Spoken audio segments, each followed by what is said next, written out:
What is going on, everybody? Welcome to Bleav in Chargers. And you guys may think the biggest storyline is this Charger team being 10-6, absolutely blowing out the LA Rams. But I think Lorenzo Neal and I we want to discuss the recent aftermath and events that happened on Monday night in the National Football League with Damar Hamlin. And first off and foremost, prayers up for Damar. But Lorenzo, I'll let you start as being a former professional athlete.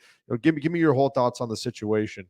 Yeah, when you see it happen, Borna, you're like, okay, no big deal. Okay, that was a good tackle or whatever. You don't think it's anything serious, and then all of a sudden you don't know what's going on, and then they have to replay and show the guy stands up and fall out. For me, that wasn't the scary thing. Well, me, Borna, it was like, okay, so I've been in games where I've been knocked out. I've been in games where guys got carried off. You've been in games where you saw several weeks ago that they don't want him to play anymore. You look at the Miami Dolphins and think about their quarterback that's went through so many things, and you watch him get knocked out and his hands go limp, and you saw him twist, and everyone's just like, oh my God, is he going to be okay?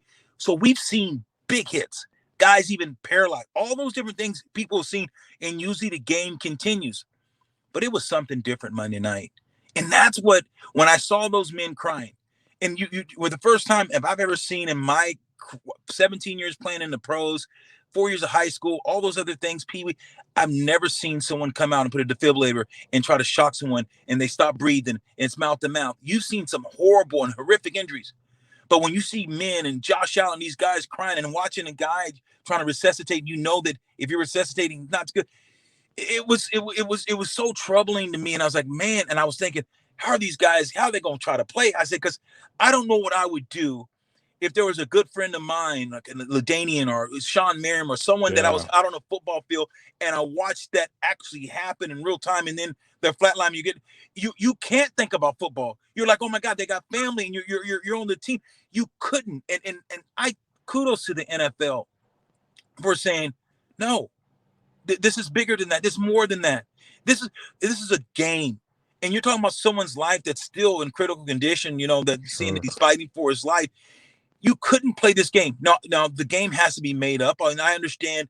Hey, Cincinnati, had a good start. Cincinnati has a chance to unseed the number one seed, has a chance to be the number one. There's a lot of implications about that game. I get it, and I understand fans want to see that game take place. But that night, that stage, during that situation that occurred, the NFL handled that great. They handled Yeah, it. and I agree, and I think there was a notion of people saying, what is the NFL doing? We want these teams to come out and warm up after 5 minutes. I want to try and illustrate to you guys when there's a time of catastrophe and crisis. No one knows what the heck is going on. No one knows what they're doing. And I think we have to give them the benefit of the doubt that, listen, I think it was acted as good as they could considering the situation. And for Damar Hamlin and his family, it's Oh, thoughts and we've prayers. Wow. thoughts and prayers. We've started to hear a little bit more of positive news. And what I'd love to see is that this great country of America is standing behind this family. They had a toy drive a few years ago that had a $2,500 donation goal. Now they're over $6 million. So Thanks it's to great Tom to see. Brady, right? Yeah, Tom Brady. it Tom Brady's yeah. figured that. That's awesome. And it's great to see this country of America come together, right, and give all the support to this family. And I think we put it best. I think a lot of people complain and say, why do all these guys make so much money? Well, they put their freaking lives out there on the field, and we saw it with Damar Hamlin. So thoughts and prayers up to Damar and his family, and hopefully the next time we're doing this episode, we can have some good news to share on that front. Well, anyways, guys, on that note, let's talk about some Chargers football as well. The Chargers find themselves at 10-6. Lorenzo Neal, they had a big time victory. They thrashed the Los Angeles Rams this past Sunday. They're already in the playoffs, but now they have their sights set even higher after the Pittsburgh Steelers beat the Baltimore Ravens. The Chargers need a win, and they have the number 5 seed in the AFC. This was the most put together performance last week with the Chargers. What are your thoughts on this team's performance, man? Yeah, when you saw the way that they handled the Rams at that home stadium and watching everything you and I have been talking about, we've been saying we want to see this team. You asked, what do we want to see from this team? You and I last week before our podcast, we said, what do we want to see going into the Rams? And we said we want to see them finish. We wanted to see consistency, but we continue. You and I have been pounding and saying the same thing. We want to see this team run the ball with some efficiency. And you got to see it last Sunday. Eckler, Bingo. 70-some yard touchdown from scrimmage. You got to see them consistently running the ball. You got to see a team starting to gel and play complementary football. This offense is starting to roll. The defense is rolling. That's what I wanted to see. You wanted to see this team make plays and play with more efficiency and be more balanced and not just have to necessarily depend on the pass. And I'm telling you, to me, Borna, that was the big thing that I was wanting to see.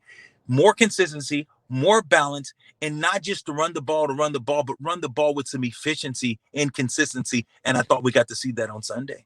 Lorenzo Neal, they ran the football. They ran the football well. Hallelujah. I thought this day would never come, guys. Make sure you go check out our sponsors at betonline.ag, your number one source for all your sports betting needs. You'll always find the latest odds. And if you were to tell me on betonline that the Chargers would run for 31 rushes for 192 yards, I would have said you're crazy. But they did do that, everybody. Always the fastest and easiest way to bet on all your favorite games and events. Go to betonline.ag. Use promo code Bleav, that's BLEAV, to receive your rewards and your 50% welcome bonus. Lorenzo Neal, here's the thing, man. They ran the football effectively. Not only they ran it effectively, they ran it a lot. They ran the ball 31 times, but they're able to do so while still preserving and keeping Austin Eckler fresh. They only gave him the rock 10 times. Joshua Kelly ran the ball 9 times. Larry Ranch times. It was a running backs by committee because although the Chargers clinched, they do want that 5 seed. They do need to preserve their starters and their talent for this postseason run. But Lorenzo Neal, you hit it right on the head. Justin Herbert, talk to me about the importance of this. He only threw the ball 28 times. Every other week it's been 50 plus. Talk to me how good that must feel for Herbo in this offense. Yeah, that's what you want. You want to see when you have a franchise quarterback in and week out, he has to throw the ball 40 to 50 times to stay in games and to win ball games. That's a lot of pressure on your quarterback. So when you look at the Chargers and think about where they were at Indianapolis, we talked about that 2 weeks ago, and seeing the way that they picked up the gauntlet and said, we're going to continue that over to the Rams games. That's what you want to see, especially Borna during this time of the year. They always say, December and January, those, playoffs starting, getting ready to start. You want to be able to do a couple things: run the ball, win the turnover battle, and limit the amount of penalties. And the Chargers are doing that.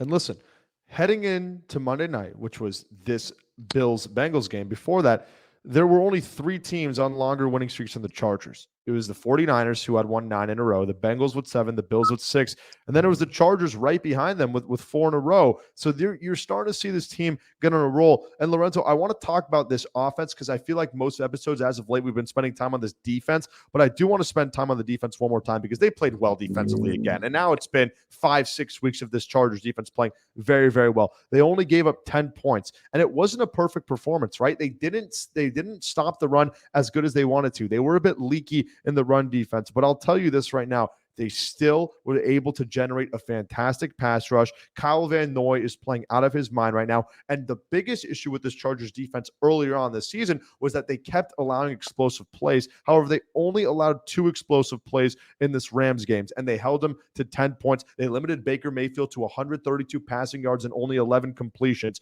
I understand this Rams offense isn't what we thought they were going to be. I understand there's a lot of injuries, but the Chargers defense have only allowed 125 passing yards per game over the past 4 games. That is elite numbers, and that is fantastic to see that Brandon Staley has had this team playing well. So, Lo, talk about this Chargers defense. It feels like every single week they're just developing more and more momentum as we head into the postseason. Yeah, and you got to love this, what you alluded to, especially when teams are in a situation where they have to throw the ball. And a lot of teams, it, at the end of the game it's one-sided and a team's down and there's a deficit, usually that team usually has a lot of yards throwing the ball because of the fact they're usually down, so they're going to throw the ball around the field. The one thing the Chargers are doing, Borna, they're challenging receivers and they're putting pressure on quarterbacks and making guys like Baker Mayfield run around for their lives, can't find the open receiver. So that's what I love. I love that they're plastering receivers. That means you hit them and you plaster them, you stay connected to them. They're not letting them get a lot of separation. So they're playing really good ball, especially when you talk about the second half of ball games, when teams are just going to really throw it, and you start to see them get a lot of we like to call it garbage time.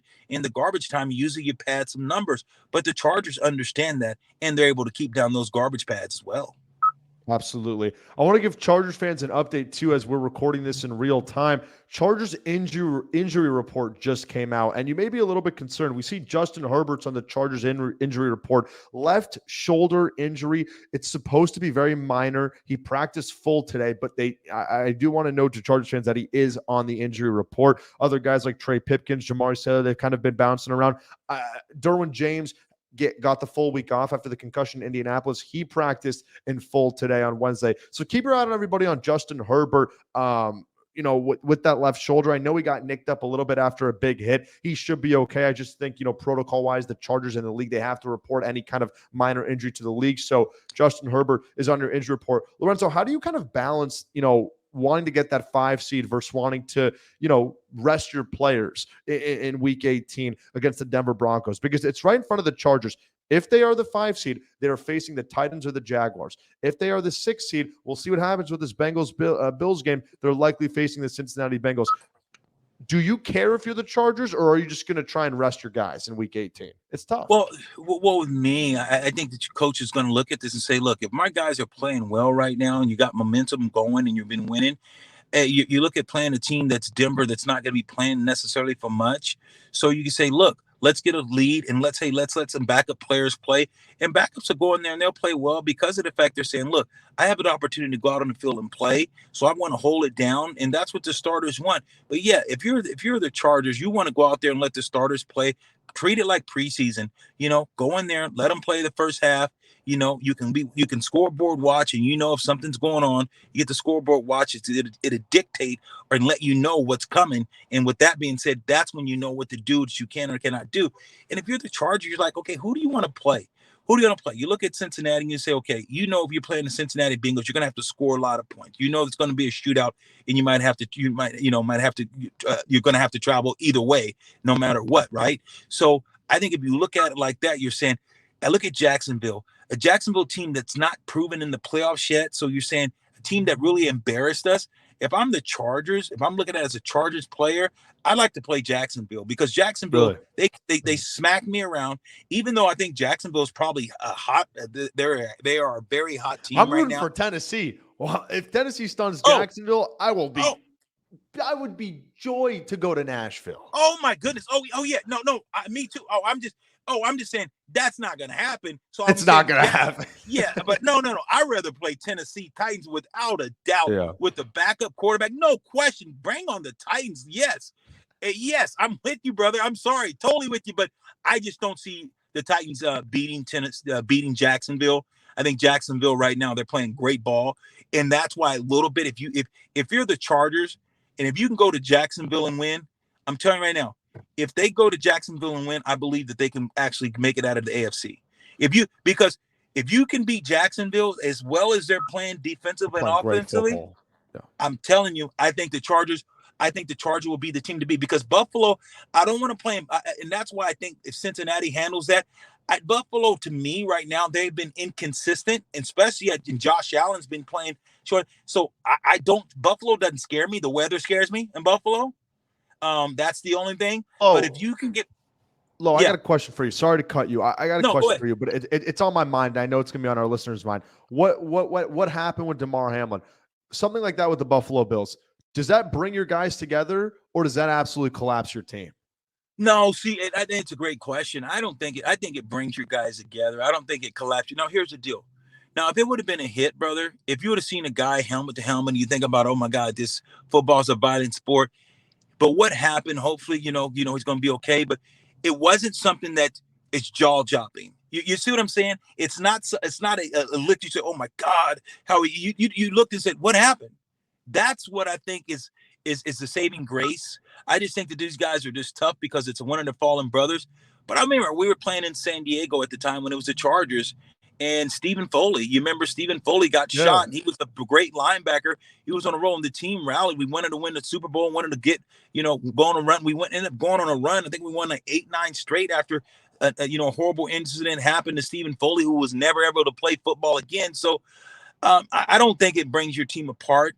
I think it makes you love one another even more. I think it makes you say, hey, guys, tomorrow's not promised. If that were to happen to me, unfortunately, if it did happen to me, I know what I would want my team to do. they guys think like right now, if you think about if it's LT or it's guys, Sean Merriam, those guys, and you see those guys, you can say, if that was Neal, what do you think Neal would tell you guys?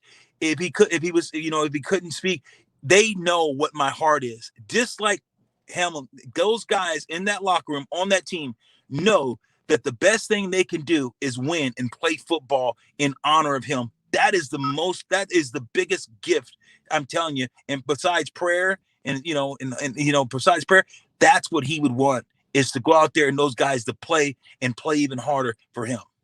I appreciate that response, and I hope our listeners appreciate that response as well. And I think understand first off and foremost, these are human beings. Football is secondary, and once we hope and pray, then you kind of represent your teammates and your brothers on the field. Going back to the Chargers, we talk about the 5 seed. Not only you probably want that 5 seed to play Jacksonville, but if you're that 5 seed, it causes the 2 and the 3 seed to have to beat up on one another, and then you would face one of those guys in the title game. You would have to beat the 1 seed, and the 1 seed's very up in the air. I think it's going to be a very interesting debate, right? Damar Hamlin aside, I know he's still the forefront of the top of everyone's minds, as he should be, but it's going to be interesting from what the league is going to do. Who are they going to give the number 1 seed to? I think it's such an interesting debate, because if Buffalo wins out, they're the number 1 seed. But now Kansas City is like, obviously they would never want this thing to happen, but Kansas City's now is kind of in the 1 seed, and they kind of, because of these unprecedented circumstances, is the 1 seed.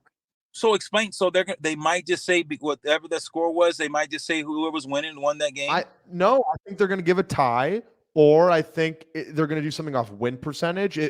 Regardless of those two outcomes, it's going to be Kansas City. If they don't make up this game, it's going to be Kansas City, likely, who's going to get the number 1 seed in the AFCs. So Go here's ahead, Lo. My question to you is, okay, I say my question would be to you, since the Super Bowl is last week of January or first week of February, right? Yep.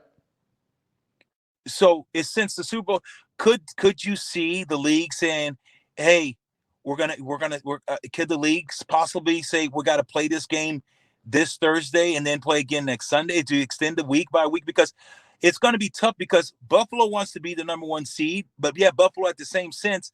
Do they say, let's just take this week because they got another game? Don't they have a game this Sunday? Yeah, they do. So it's going to be tough. No, it's going to be. I don't know what the league's going to do. Yeah, they have, and here's the thing. Unfortunately, and that's the thing. Buffalo's going to have to play this week. I know, and of course, Hamlin. That's the number 1 thing. I get that, and me and you. And I think everyone understands that. The league we commend the league for not playing that game, but they're going to have to play this week, and the rest of the teams are going to have to play. So if they're going to call that a tie, if they call it a tie, like you said, Kansas City moves to the number 2 seed, and then Cincinnati moves to the 2, right? Because they would have, or Buffalo be at 2 still. No. If it's a tie, what's going to happen is Kansas City is going to be the 1 seed, assuming both Cincinnati and Buffalo win out. Buffalo's going to be the 2 seed, and Cincinnati is going to be the 3 seed. The only thing that changes is that Kansas City is the 1 seed because they don't have that tie; they have the win. So Kansas City is going to end up at 14-3. Buffalo is going to be 13-3-1 or something like that, and then Cincinnati is going to be 12-4-1. So that's what's going to happen. So it's a very interesting thing where we're going to see that happens to the league. Obviously, that doesn't truly affect the Chargers, but maybe it does, because if Kansas City is the 1 seed and the Chargers are the 5 seed, the Chargers would have a date with the Chiefs and Arrowhead in that divisional round if they get through the wild card round. And I think the Chargers would relish that opportunity. I think they would relish a team that they were very close to beating twice, and they have one more crack at them when it matters the most. I think that would set up for a very, very interesting divisional round, Lorenzo Neal. Chargers, Chiefs, and Arrowhead. I would love that because several reasons. One, I don't want them to go into Buffalo because the weather is very, very different than Kansas City and Buffalo. I know both places are cold, but I think the Chargers rather go there. Also, there's some familiarity when you think about what they do and how they match up against Kansas City. They match up very well against Kansas City. A game, for sure, the first game, people said, hey, coaching lost that game. The Chargers didn't lose that game. So when you think about that game, I like that matchup. So I hope that, unfortunately, I hope that that's the way it works out, that, hey, that Kansas City's the number 1 seed and the Chargers take care of business and, they meet them in the AFC Championship. Who would want that? Who says no? Yeah, who does says no? It's going to be very, very interesting to see, guys. Remember, also, Chargers game everyone kind of started contributing to the action. Donald Parham caught a touchdown. Gerald Everett caught a touchdown. Austin Eckler had that massive, massive run for 70-plus yards. They also were very solid from a special teams perspective. And also, we have to talk about the return of Joey Bosa. He was activated off injury reserve. He played 24 snaps. I thought he got better as the game went on, but we have to understand that it's going to be great that Joey Bosa is having this game time, because you wouldn't want him to come off the injury and you immediately play him in the postseason. It was good to see Joey get some reps. And I still think, that he looked a little bit rusty. He was a little bit stiff, in the run game. But remember, it's important to note that getting this kind of run for Bosa is going to be interesting. I'd say the final piece of this puzzle is, will this Charger team get Rashawn Slater back? It's looking like they're not going to get him back for week 18. Potentially they can get him back for the postseason, you would hope, in the wild card round. But Lorenzo Neal, I mean, this team is coming together now, at the right time. They've won, four straight games. They went from 6-6 to 10-6. Their defense has tightened up. This was kind of full offensive performance that I enjoyed. I mean, how would you be feeling as a Charger fan right now about this team? I think Chargers fans should feel great watching the way that they're played and just watching how they were able to get after people. For me, it's very, very simple. When I look at Joey Bosa when he came back and how he played, it, like you said, it was great for his time, and it was great to see this guy get back in the mix and start to understand football and what he's doing. And like you said, he's been out of it for so long. But to be able to activate and get his sea legs back, to be able to, you saw him at times rush and just stop. But he just wanted to get the feel of the game, didn't want to explode and do too much and, maybe injure. So I imagine he was a little sore after the game, but this was a good for him. And I think he'll play again this Sunday, because I think you want to continue to have this guy ramp up, but you want him in the playoffs, because if this guy is ready to go, he's got 2 weeks to get better. And now, boom, you start the playoffs and I would seriously think about resting Khalil Mack this week. I think Max played well this year, but he's had to carry a lot of the load, and you see sometimes slowing down at times. But like you said, other guys have stepped up, picked up the slack. But that's a guy that I'm like, hey, look, I'd put him on a pitch count. I'm like, look, because you need him fresh for these playoffs, because you're going to need those guys, because this is going to be a tough gauntlet. Because I think the AFC, in my opinion, the AFC quarterbacks is not even close. Of course, Tom Brady is the greatest of all time. But if you think the AFC, to me, and to my opinion, the AFC has way more great quarterback play than the NFC. So it's going to be a gauntlet getting to, and you're getting through the AFC. So what do you need when you got great quarterbacks? You need great pass rushers, and Chargers have to have a pair of those two guys. So it's imperative for these guys to rest and be ready to go when the playoff push. I love it. Listen, it's the truth, right?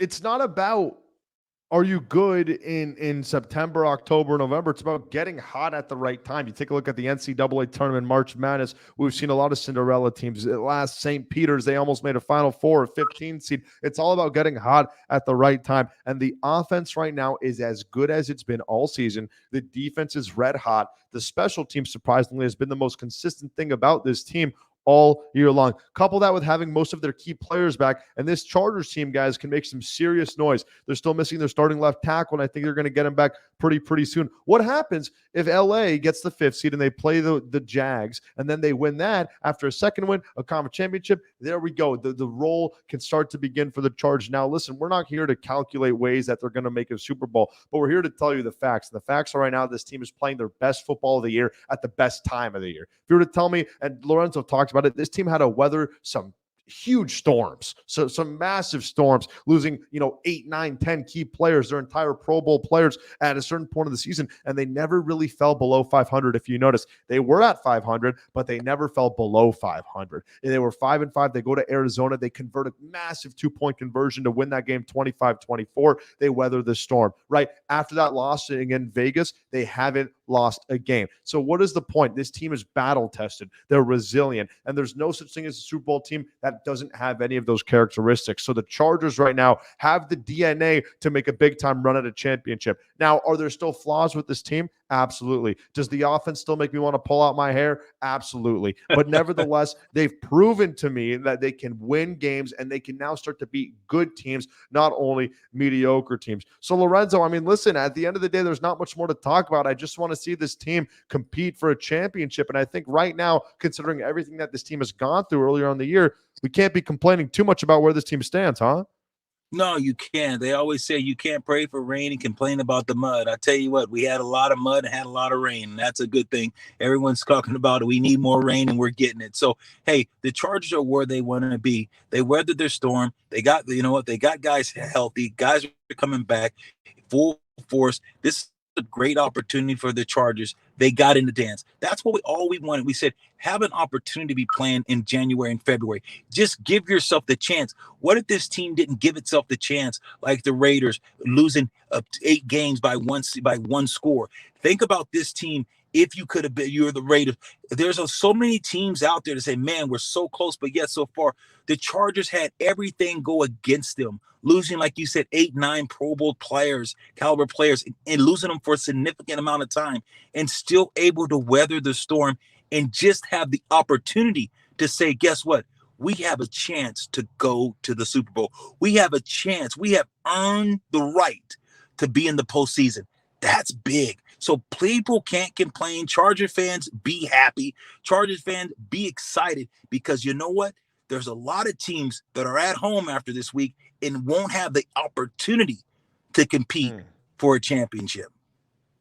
All right, Chargers fans. Well, listen, that is going to do it. Next time we see y'all, it is going to be playoff time. We're going to be recapping the Denver Broncos game after Week 18. It's a very interesting time for the National Football League. They have a lot on their plate. And again, one more time, prayers up to Damar, Hamlin, and that family. Chargers fans, it should be an absolute special time. And I think Lorenzo Neal and I are some of the better duos to have you covered for this playoff run. So gear up, bolt up, Chargers fans, and be well. Cheers.